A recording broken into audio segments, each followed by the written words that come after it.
باللہ آیت نمبر کیا ہے؟ اعوذ باللہ من الشیطان الرجیم بسم اللہ الرحمن الرحیم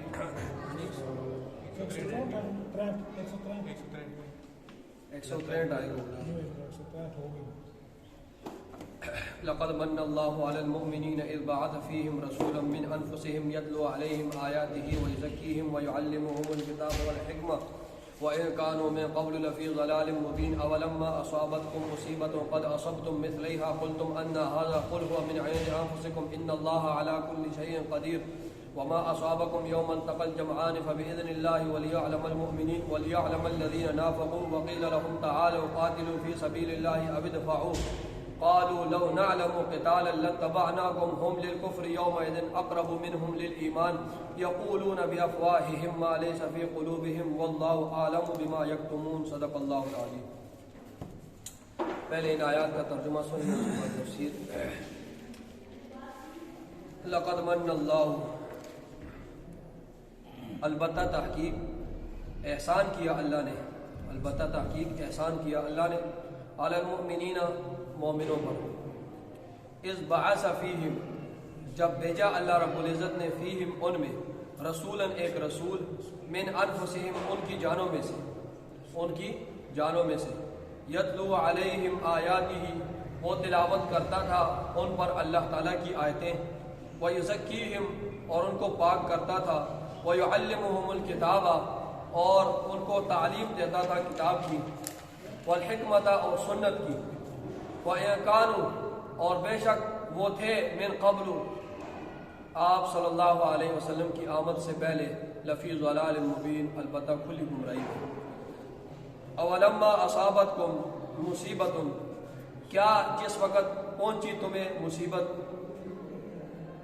اولما اصابتکم مصیبت کیا جس وقت پہنچی تمہیں مصیبت، قد اصبتم مثلیہا تحقیق تم پہنچا چکے ہو، مثلیہا اس جیسی دو مصیبتیں، ٹھیک ہے، تحقیق تم پہنچا چکے ہو اس جیسی دو مصیبتیں.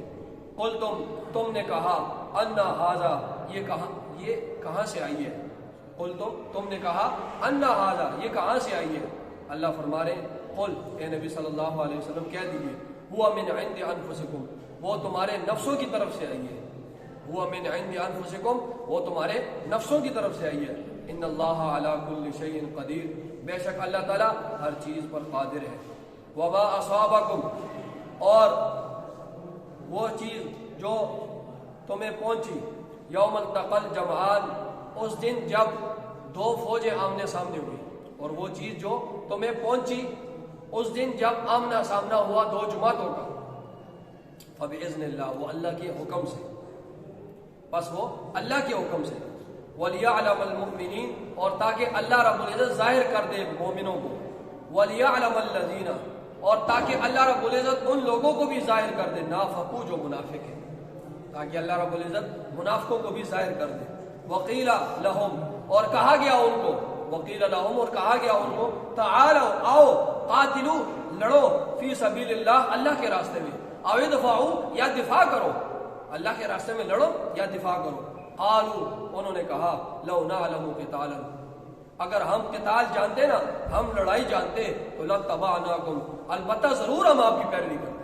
اگر ہمیں لڑائی آتی نہیں ہے، اگر ہم لڑائی جانتے تو ہم البتہ تمہارے ساتھ ضرور پیروی کرتے. ہم للکفر وہ للکفر کفر کی طرف، یومئذ اس دن، اقرب منہم للایمان زیادہ قریب تھے بنسبت ایمان کے، وہ کفر کی طرف اس دن زیادہ قریب تھے بنسبت ایمان کے. یقولون کہتے ہیں بافواہہم اپنے منہوں سے، ما وہ چیز لیس فی قلوبہم جو ان کے دلوں میں نہیں ہے، اپنے منہوں سے وہ باتیں کہتے ہیں جو ان کے دلوں میں نہیں ہے. واللہ عالم اور اللہ خوب جانتا ہے، بما یکتمون وہ جو چھپاتے ہیں، اللہ خوب جانتا ہے اس چیز کو جو وہ چھپاتے ہیں. یہ ان آیات کا ترجمہ ہوا. اب اس کی تفسیر سن لیں. تفسیر ایک آیت کی بھی مشکل ہو جائے، تفسیر طلب ہے یہ، باقی انشاءاللہ کل.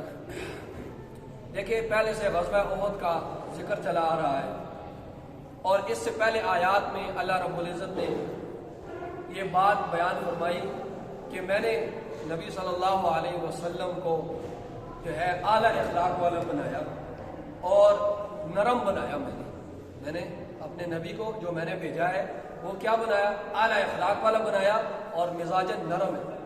اس مزاج نرم مزاجی کی وجہ سے، اعلیٰ اخلاق کی وجہ سے اس نبی کے ساتھی جب غلطی کر دیتے ہیں کسی غلط فہمی کی وجہ سے تو یہ نبی انہیں کچھ نہیں کہتا، انہیں گرفت نہیں کرتا. وجہ یہ ہے کہ میں نے اس نبی کو اعلیٰ اخلاق اور نرم مزاج بھیجا.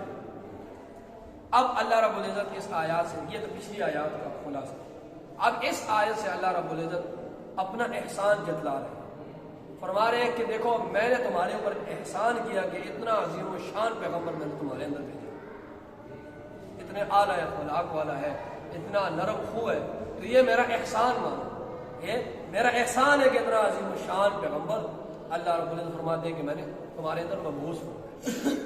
ارشاد ربانی ہے کہ لقد من اللہ، البتہ تحقیق احسان کیا اللہ نے، احسان کیا اللہ نے، علی المؤمنین، مومنوں پر، اذ بعث فیہم رسولا، جب بھیجا اللہ رب العزت نے ان میں رسولا، ایک رسول، من انفسہم، ان کے نفسوں میں سے، ٹھیک ہے، ان کے نفسوں میں سے. یہ اللہ رب العزت کا احسان کافروں پر بھی ہے اور یہ احسان اللہ رب العزت کا مومنوں پر بھی ہے، ٹھیک ہے. لیکن کیونکہ رسول اللہ صلی اللہ علیہ وسلم تمام کائنات کے لیے پیغمبر ہے نا، تو یہ احسان سب کے لیے. لیکن اس احسان سے فائدہ کس نے اٹھایا؟ احسان تو سب کے لیے ہے، لیکن اس احسان سے فائدہ مومنوں نے اٹھایا اور کافروں نے نہیں اٹھایا. اس احسان سے فائدہ کس نے اٹھایا؟ مومنوں نے. تو اس لیے یہ احسان کس کے لیے؟ مومنوں کے لیے. یہ اسی طرح جس طرح اللہ رب العزت پہلے اس بارے میں وہ سامنے آتے ہی الف لام میم ذالک الکتاب لا ریب فیہ ھدی للمتقین، یہ کتاب ہدایت ہے پرہیزگاروں کے لیے. تو ہدایت تو سب کے لیے ہے، لیکن ہدایت سے فائدہ کون اٹھاتا ہے؟ پرہیزگار اٹھاتا ہے. یہاں پر اعتراض ہوتا تھا نا کہ ہدایت پر متقین تو پہلے سے ہدایت یافتہ ہوتے ہیں، اور کافی بحث اس میں کر بھی چکا ہوں. تو ہدایت تو قرآن سب کے لیے ہے، لیکن اس ہدایت، اس قرآن سے فائدہ کون اٹھاتا ہے؟ ایمان والے اٹھاتے ہیں. تو اسی طرح یہ احسان نبی صلی اللہ علیہ وسلم تو مبعوث کل کائنات کے لیے ہوئے، لیکن اس سے فائدہ کس نے اٹھایا؟ مسلمانوں نے. آگے اللہ فرماتے ہیں انہی میں سے، انہی میں سے کا مطلب یہ ہے کہ رسول اللہ صلی اللہ علیہ وسلم انہی میں سے آئے، انسانوں میں آئے. کس میں آئے؟ انسانوں میں آئے، ٹھیک ہے. اللہ کے رسول انسانوں میں آئے، اور انسانوں میں بھی پھر ہاشمی اور قریشی تھے. اور انہی میں سے مطلب یہ ہے کہ اللہ کے رسول بشر میں آئے، ٹھیک ہے، بشر میں آئے. اللہ کے رسول نہ فرشتے ہیں اور اللہ کے رسول نہ کوئی جن ہے. انہی میں سے، ان انسانوں میں سے اللہ احسان جتا رہے کہ میں نے ان انسانوں میں سے بھیجا. تو وہ انسان ہے، بشر ہے، اور وہ نہ جن ہے اور نہ وہ ملائکہ ہے. اور اگر جن اور ملائکہ یہ ایسی چیزیں ہیں، فرشتے اور جنات، کہ اس سے فائدہ بھی نہیں حاصل کیا جا سکتا، ٹھیک ہے. اب مثال کے طور پر اللہ رب العزت جبرائیل امین کو پیغمبر بنا کے بھیجتے ہیں. جبرائیل امین کو نہ بھوک لگتی ہے، نہ پیاس لگتی ہے، نہ اسے سر درد ہوتا ہے، نہ اس کو گھٹنے کی تکلیف ہوتی ہے، نہ اسے پیٹ کا درد ہوتا ہے، نہ اسے سردی لگتی ہے، نہ اسے گرمی لگتی ہے، اور نہ اسے جو ہے نہ اسے شادی کرنی ہے. تو جب یہ چیزیں، یہ تمام چیزیں کس کے ساتھ ہیں؟ انسان کے ساتھ ہے نا. تو جبرائیل امین کو پھر جب انسان کو درد ہوتا اور انسان کو کوئی تکلیف ہوتی، سردی گرمی ہوتی، تو جبرائیل امین کو اس چیز کا احساس ہوتا؟ نہیں ہوتا، ٹھیک ہے. تو یہ ضروریات جو ہے انسانی ضروریات، اس کا اسی کو انسان ہوگا جو خود بھی بشر ہوگا، ٹھیک ہے. تو بشر کو تسلی دے گا، ٹھیک ہے. اگر دیکھیں جبرائیل امین کا نہ بیٹا ہے، نہ اس کا جو ہے باپ ہے، نہ اس کی بیوی ہے، اور اگر اس کی ساری نہ پھوپھیاں ہیں، نہ خالائیں ہیں، کچھ بھی نہیں ہے، تو وہ ساری اس کی نہیں ہے. تو ایک انسان کی اگر وہ والد فوت ہوتا تو اس کو احساس ہوتا کہ والد کے فوت ہونے پر کتنا صدمہ ہوتا ہے. اس کو احساس ہوتا. اس کے بیٹے مرتے ہیں، اس کو احساس ہوتا کہ بیٹوں کے مرنے پر نہ، یا کسی کو کوئی تکلیف ہوتی تو اس کو وہ صبر کی تلقین اس کو کر سکتا تھا؟ نہیں کر سکتا. تو اس کو خود احساس نہیں ہے اس چیز کا. تو نبی بشر ہی کو تسلی دے گا نا کہ بھائی یہاں اس درد ہے. تو جس کو بھوک لگے گی پھر وہ بتائے گا روزے کا کیا حکم ہے. جس کو خود بھوک لگے گی پھر بتائے گا روزے کا، جسے بھوک لگتی ہی نہیں ہے اس کو کیوں روزے کا کوئی سمجھ۔ دیکھیں رسول اللہ صلی اللہ علیہ وسلم کا بیٹا ہوا، لیکن آپ صلی اللہ علیہ وسلم کی زندگی میں آپ کے بیٹے فوت ہوئے، 3 بیٹیاں فوت ہوئی، 2 بیویاں فوت ہوئی، پھوپھیاں فوت ہوئی۔ تو اب جس کی پھوپھیاں، جس کے بیٹے فوت ہوں گے، رسول اللہ صلی اللہ علیہ وسلم کو اس کا احساس ہوگا، کیونکہ خود وہ صدمہ انسان پر گزرتا ہے۔ آپ صلی اللہ علیہ وسلم کا بیٹا ہوا ابراہیم اور ماریہ قبطیہ کے بطن سے۔ تو مدینہ ایک طرف میں ایک صحابی رہتے تھے ابو الحداد رضی اللہ تعالیٰ، ان کا بیٹا فوت ہو گیا، ابو الحداد رضی اللہ تعالیٰ۔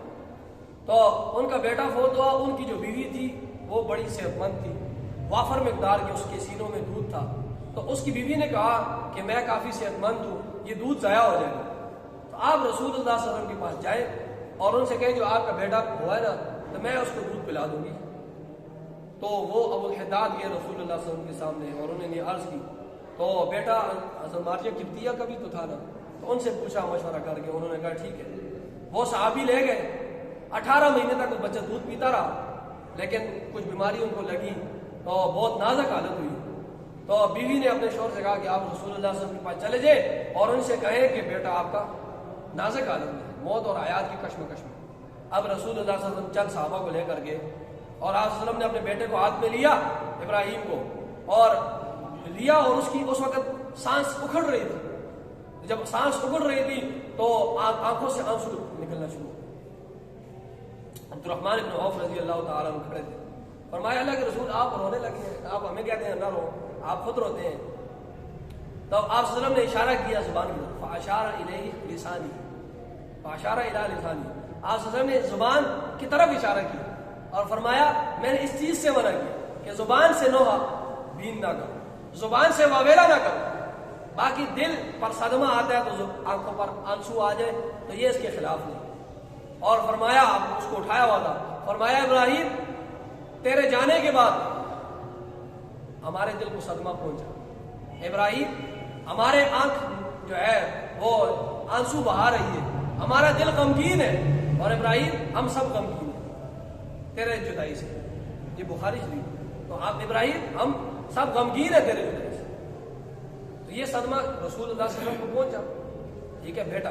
تو اب رسول اللہ صلی اللہ علیہ وسلم کو احساس ہے بشر، یہی دیکھیں آپ صلی اللہ علیہ وسلم کو آپ پڑھیں گے حدیث میں اگر موقع ملا، آپ صلی اللہ علیہ وسلم جو ہے ان کو گھٹنے کی تکلیف تھی، بیٹھ نہیں سکتے۔ تو ایک موقع کو دیکھا کہ ایک صحابی دیکھتے ہیں کہ آپ صلی اللہ علیہ وسلم کھڑے ہو کر پیشاب کریں، وجہ کیا ہے کہ گھٹنے کی تکلیف ہو، وہ بندہ بیٹھ نہیں سکتا، آپ صلی اللہ علیہ وسلم کھڑے ہو کر پیشاب کریں۔ اسی طرح ہجرت کے موقع پر ابو بکر صدیق رضی اللہ عنہ ساتھ تھے، تو جب پیاس لگی فرمایا صدیق پیاس لگی ہے، پانی کا کچھ انتظام، یہ ساری باتیں موجود ہیں۔ تو یہ احساس اسی کو ہوگا جس کو بھوک لگے، جس کو پیاس لگے، جس کو پتا ہوگا والد کے مرنے پر کیا صدمہ ہوتا ہے، والدہ کے مرنے پر کیا صدمہ، جس کو پتا ہوگا بھوک کی حالت کیا ہوتی ہے۔ تو فرمایا تم ہی میں سے، اے انسانوں تم ہی میں سے میں نے کس کو بھیجا، پیغمبر کو بھیجا جس کو اس چیز کا احساس ہو، ٹھیک ہے، اور عربی بھیجا کیونکہ عرب کے لیے بھیجنا تھا، عرب کے لیے تو نہیں بھیجنا، ساری کائنات کے لیے بھیجنا تھا، لیکن سرزمین عرب میں رسول اللہ صلی اللہ علیہ وسلم کو مبعوث کرنا تھا، تو اس لیے عربی میں نہیں بھیجا۔ اول مخاطبین آپ صلی اللہ علیہ وسلم کے کون تھے؟ عربی لوگ تھے، تو عربوں میں بھیجا۔ نبوت آپ صلی اللہ علیہ وسلم کی کل کائنات کے لیے، اور اول مخاطبین اس قرآن کے وہ کون ہے؟ عربی لوگ۔ علامہ محمود آلوسی رحمۃ اللہ علیہ آخری دور کے بہت عظیم مفسر گزرے ہیں، علامہ محمود آلوسی رحمۃ اللہ علیہ، وہ یہ بات اپنی تفسیر میں نقل کرتے ہیں، حوالہ یہ بات فتاوی علمگیری میں بھی لکھی ہے، اور یہ بات بحر الرائق اور جتنی مستند کتابیں سب میں یہ بات لکھی ہے کہ ایک بندہ آیا اور اس نے شیخ ولی الدین عراقی سے پوچھا، بہت بڑے عالم تھے، کہ یہ بتائیں کہ ایک بندہ جو ہے وہ اس بات کا اقرار کرتا ہے کہ رسول اللہ صلی اللہ علیہ وسلم تمام کائنات کے لیے پیغمبر بنا کر بھیجے گے، لیکن وہ کہتا ہے کہ مجھے پتا نہیں ہے کہ آپ صلی اللہ علیہ وسلم بشر ہیں، فرشتے ہیں یا جن ہیں، اور یہ بھی مجھے نہیں پتا کہ وہ اجمی ہے یا عربی ہے، تو کیا اس کے صحت ایمان پر کوئی فرق پڑے گا؟ تو شیخ ولی الدین عراقی رحمۃ اللہ علیہ نے فرمایا کہ یہ شخص کافر ہے، فلا شک فی کفری، اس کے کفر میں کوئی شک نہیں ہے۔ یہ چیزیں قرآن سے ثابت ہے کہ نبی صلی اللہ علیہ وسلم بشر بھی ہے اور عربوں کے لیے آئے، عربوں میں آئے، تو فرمایا کیوں؟ یہ قرآن سے ثابت ہے، صحابہ کرام، تابعین، تبع تابعین، سلف علف سب اس پر متفق ہے کہ آپ صلی اللہ علیہ وسلم بشر تھے اور آپ صلی اللہ علیہ وسلم عربی تھے۔ تو فرمایا اگر کسی کو یہ پتہ نہیں ہے کہ پتہ نہیں عربی تھے یا اجمی تھے یا انسان تھے، فرشتے تھے یا جن تھے، تو اگر اس کو یہ پتہ نہیں ہے، یہ سمجھنا فرض عین ہے اور یہ صحت ایمان کا شرط ہے، تو اگر اس کو کوئی نہیں ہے تو شیخ جو ولی الدین عراقی نے فرمایا فلا شک فی کفری، اس کے کفر میں کوئی شک نہیں ہے، وہ کافر ہے۔ ٹھیک ہے، ایک ہوتا ہے فرض عین، ایک ہوتا ہے فرض کفایہ۔ فرض عین کو سمجھنا بھی ہے، اس پر عمل بھی کرنا ہے، نماز فرض عین ہے، روزہ فرض عین ہے، حج فرض عین ہے۔ ایک ہے فرض کفایہ، کسی دین کی تبلیغ کرنا فرض کفایہ، 2-3 آدمی کر رہے ہو، چند افراد کر رہے ہو، ساری امت سے جو ہے فرض کفایہ ہے، جس طرح نماز جنازہ فرض کفایہ۔ تو ایک ہوتا ہے فرض عین اور ایک ہوتا ہے فرض کفایہ۔ تو وہ اس آیت کے درد میں، اس آیت کے نیچے جو ہے وہ یہ بات کرتے ہیں علامہ محمود آلوسی رحمۃ اللہ علیہ۔ فرمایا لقد من اللہ علی المؤمنین اذ بعث فیہم رسولا من انفسہم یتلو علیہم آیاتہ، وہ تلاوت کرتا ہے ان پر آیاتہ، اللہ کی آیتیں۔ اول مخاطب کون تھے؟ عربی تھے، ان کو بہت سی آیتیں سمجھ آ جایا کرتی تھی، بہت سی قرآن کی آیتیں، تو رسول اللہ صلی اللہ علیہ وسلم ان کو تلاوت کر دیا، سمجھانے کی ضرورت نہیں پڑتی تھی۔ فرمایا وَيُزَكِّيهِمْ، اور ان کا تزکیہ، ان کو پاک کرتے ہیں۔ ان کو کیا کرتے ہیں؟ نبی کی پہلی ڈیوٹی کیا ہے؟ نبی کی پہلی ڈیوٹی یہ ہے، اب ڈیوٹیاں بیان ہو رہی ہے نبی کی۔ نبی کی پہلی ڈیوٹی جو میں نے مبعوث فرمایا، اس کی پہلی ڈیوٹی یہ ہے کہ وہ میری جو ہے آیتیں، میرے قرآن کی آیتیں وہ تم پر بیان کرے گا، تلاوت کرے گا اسے۔ دوسری ڈیوٹی نبی کی ہے، وہ پاک کرے گا تمہیں، تمہارے دل کو، باطنی گندگی جو ہے، اس سے کفر کو، شرک کو، بد اخلاقی کو، کینے کو، بغض کو، حب دنیا کو، یہ چیزیں نکالے گا۔ اصل تو نکالنے والا اللہ ہے، اللہ قرآن میں فرماتے ہیں وَلَكِنَّ اللَّهَ يُزَكِّي مَن يَشَاءُ، لیکن اللہ چاہے جس کو چاہے تو اس کو پاک کرتا ہے۔ لیکن رسول اللہ صلی اللہ علیہ وسلم کی طرف یہ جو نسبت ہے، یہ حقیقی نہیں ہے، یہ مجازی ہے، کیونکہ آپ صلی اللہ علیہ وسلم ہی سبب ہے نا تزکیہ کے۔ پاک کرنے کا سبب کون ہے؟ سبب رسول اللہ صلی اللہ علیہ وسلم ہے کہ آپ اپنے اخلاق اور تربیت سے لوگوں کے دلوں کو صاف کر رہے ہیں۔ اصل صاف کرنے والا کون ہے دلوں کو؟ اللہ رب العزت ہے، سبب رسول اللہ صلی اللہ علیہ وسلم۔ تو یہاں پر نسبت مجازی ہے، ٹھیک ہے۔ تو فرمایا آیاتہ ویزکیہم، اور ان کا تزکیہ کرتے ہیں، ٹھیک ہے۔ اور یہی تزکیہ، یہ جو ہے، یہ تزکیہ جو ہے، دیکھیں آج سدی قسم کے ذہن کے لوگ ہوتے ہیں، وہ کہتے ہیں یہ پیری مریدی کہاں سے آئی ہے؟ صحابہ کرام نے تو کبھی چلے نہیں کاٹے، صحابہ کرام نے کبھی ریاستیں نہیں کی ہے، تو یہ جو آج کل بڑے بڑے پیر تو چلا کاٹنا، ریاستیں کاٹنا شرعی دائرے کے اندر یہ جائز ہے۔ لیکن جو لوگ اس چیز سے ناواقف ہوتے ہیں وہ کیا کہتے ہیں؟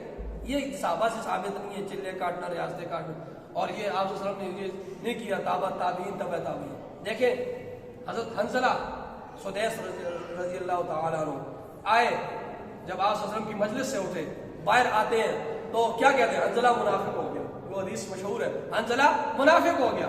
سامنے صدیق اکبر رضی اللہ تعالیٰ عنہ ملتے ہیں، فرمایا حنظلہ کیا ہوا؟ فرمایا حنظلہ منافق ہو گیا۔ فرمایا کس طرح منافق ہو گیا؟ فرمایا میں رسول اللہ صلی اللہ علیہ وسلم کی مجلس میں بیٹھتا ہوں تو آخرت میرے سامنے ہوتی ہے، جنت جہنم کا وہ جو تذکرہ کرتے ہیں سب میرے ایمان کی کیفیت اور ہوتی ہے، بیوی بچوں کے پاس جاتے ہیں سب کچھ بھول جاتا ہے، تو ادھر کیفیت ایک، ادھر کیفیت دوسری، حنظلہ تو منافق ہے۔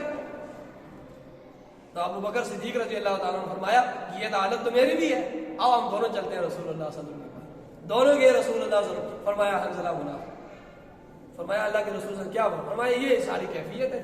فرمایا میری مجلس میں تمہاری یہ کیفیت ہوگی، باہر نہیں ہو سکتی۔ یہ ٹھیک ہے، یہ مسلم شریف کی حدیث ہے کہ میری ٹھیک ہے مجلس میں تو یہ کیفیت رہے گی، باہر نہیں ہو سکتی۔ کیوں؟ جب رسول اللہ صلی اللہ علیہ وسلم بیٹھے ہوتے ہیں اللہ کی رحمتیں برس رہی ہوتی ہیں، اور جو ساتھ بیٹھے ہیں ان پر بھی رحمتیں ہوتی ہیں۔ اسی طرح اللہ اللہ والے جہاں پر بیٹھے ہوتے ہیں ان کے ارد گرد اللہ والوں پر جب رحمتیں برس رہی ہوتی ہیں تو اللہ یہ نہیں کرتا کہ صرف اسی پر برسائے، سب پر، اللہ سخی ہے نا، سب پر پھر برساتا ہے۔ تو اللہ کے رسول صلی اللہ علیہ وسلم کے پاس بیٹھنا ہے اور اللہ کے رسول صلی اللہ علیہ وسلم کی باتیں سننا، تو صرف ایک مجلس ہی بیٹھنا اللہ کے رسول صلی اللہ علیہ وسلم کے پاس، تو یہ 60 سال تک ریاستوں اور مجاہدوں سے افضل ہے، کیونکہ اللہ کے رسول کے ایک مجلس بیٹھنا، ایک لمحے کے لیے بیٹھنا، وہ دل کی صفائی ایسے ہو جایا کرتی تھی، دل ایسے صاف ہو جاتے، آپ صلی اللہ علیہ وسلم کی تربیت سے، آپ صلی اللہ علیہ وسلم کی تربیت سے اور آپ صلی اللہ علیہ وسلم کے جو احکامات اور جو آپ صلی اللہ علیہ وسلم نے بتایا، ایسے دل آپ صلی اللہ علیہ وسلم تربیت خود کر رہے تھے نا کہ ان لوگوں کو چننے کی ضرورت نہیں ہوتی تھی، ریاستوں کی ضرورت نہیں ہوتی تھی، کیونکہ آپ صلی اللہ علیہ وسلم کی مجلس، دنیا کی ساری مجلسیں لے لو، آپ صلی اللہ علیہ وسلم جیسی مجلس ہے، 60 سال ریاستوں سے، چلوں سے افضل ہے آپ صلی اللہ علیہ وسلم کی مجلس، تو وہ آپ صلی اللہ علیہ وسلم ان کے دل صاف کر دیتے تھے اپنے جو تربیت سے۔ لیکن جب بعد کا دور، صحابہ اکرام کے دل تو صاف تھے، لیکن آپ صلی اللہ علیہ وسلم نے تربیت کی ان کی، لیکن جب بعد کا دور آیا پھر لوگوں کے دل گندے ہو گئے گناہوں کے اثرات کی وجہ سے۔ پھر یہ جو بڑے بڑے لوگ تھے، ان لوگوں نے شرعی دائرے کے اندر رہ کے، میں یہ بات شرعی دائرے کے اندر رہ کے چلے کاٹے، ریاستیں